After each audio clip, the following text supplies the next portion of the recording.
Hi, my name is Robin Armstead, and welcome to my electronic portfolio video.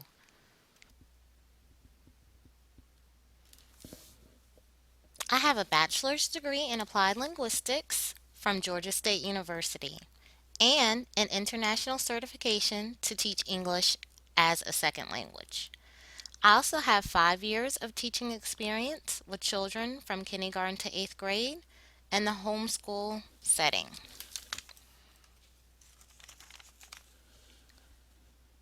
My teaching experience brought me to educational technology. I found that using technology resources were very helpful and want to find out more about what made a successful design and what didn't. I also want to explore how technology could be used to best facilitate instruction, much like I had used in my own teaching. My experience in the program opened me up to a whole new world of information. I am proud to present my reflection video and electronic portfolio. During this video, I will present my most meaningful projects and how they help me grow as an academic and a professional. The first project I would like to present in this video is my 503 instructional design project titled TWE Workshop. Although I had created lesson plans and modified curriculum as a part of my teaching experience, I had never had any formal training as an instructional designer. I fell in love, so to speak, with Addie, and I soon came to realize my favorite part of teaching was actually interacting with the learning materials. At the time of this project, I had taken an interest in traveling to different parts of Africa, in particular Ghana. I thought creating a language workshop for Twi, an African dialect of Ashanti spoken by millions of West Africans that I had no personal knowledge of, was the perfect way to challenge myself and to test the instructional design principles I had learned while connecting my prior educational experience. As my initial design project, it gave me exposure to instructional design as a discipline and the steps to creating and evaluating a project. It also gave me direction in what I think is important to me in educational technology, diversity, and access to education. I believe through providing products that address diverse learners and making them available through the internet, I can accomplish both these tasks. This project really cemented my desire to create online learning materials and classes as an instructional designer. The second project I would like to present is my 505 chapter summary. I chose chapter 10 of the textbook titled The ABCs of Evaluation. During this class, we were given assignments to do. However, the amount of time and effort we put forth was completely up to us, as long as we completed the minimum requirements. I decided to take a chance and experiment with this drop and drag animation software. Both the chapter summary and the next portion of my video were created using Go Animate. This project was fun to create. The features of the software were free and extremely easy to use. It was nice to present information in a new way.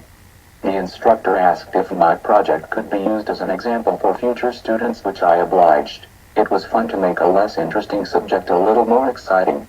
I really took a risk and challenged myself with making the video. By the instructor leaving our presentation of information open, I felt much freer to experiment. In order to properly use technology and teach others, you cannot be afraid of it yourself.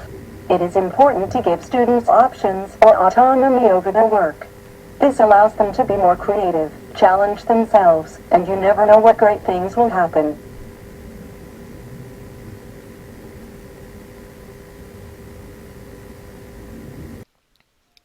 I am extremely proud to present this third project from the class Teaching and Learning in Virtual Worlds. I had expressed to the instructor my desire to create designs for virtual worlds and game-based learning environments.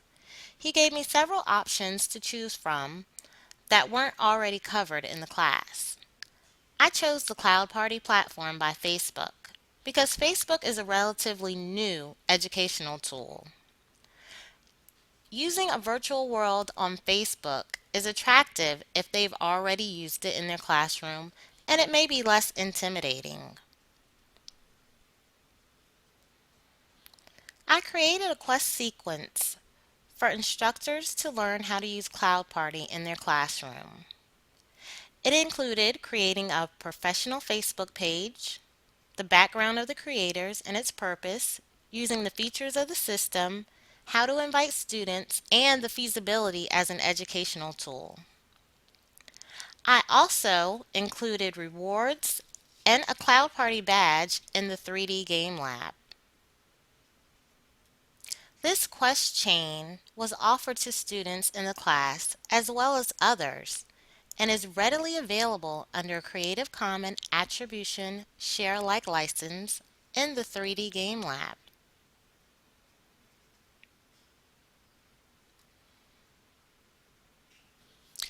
The biggest challenge for me in this project was that I had no knowledge of Cloud Party.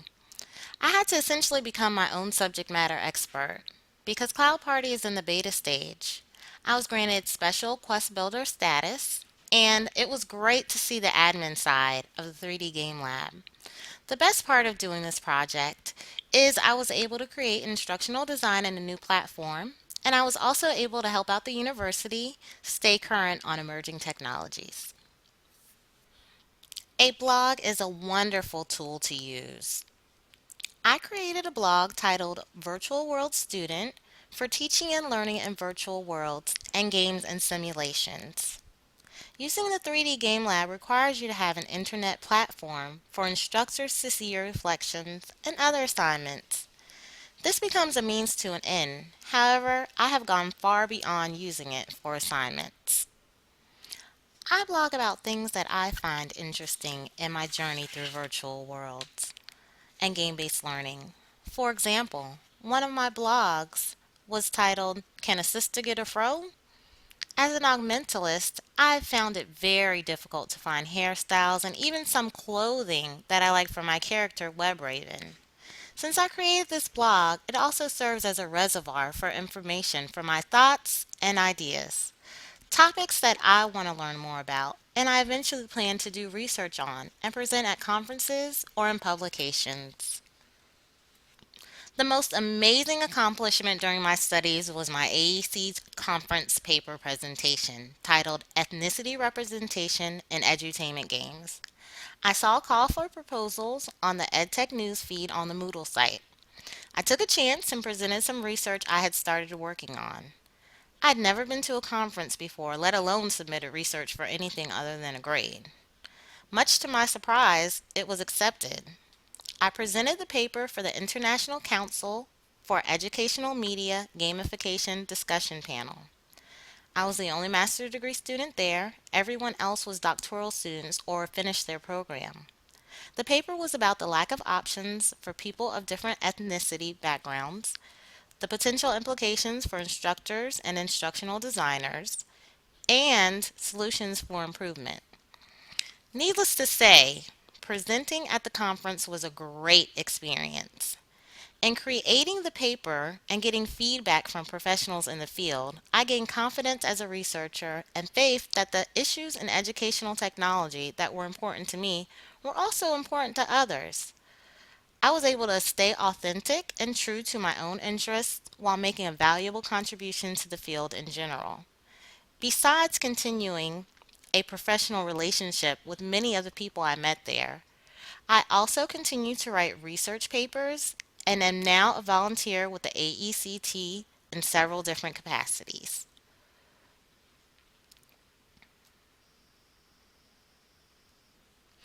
If one takes his or her work seriously at Boise State, they will find themselves constantly challenged to explore the unknown and grow not only as a professional, but a person.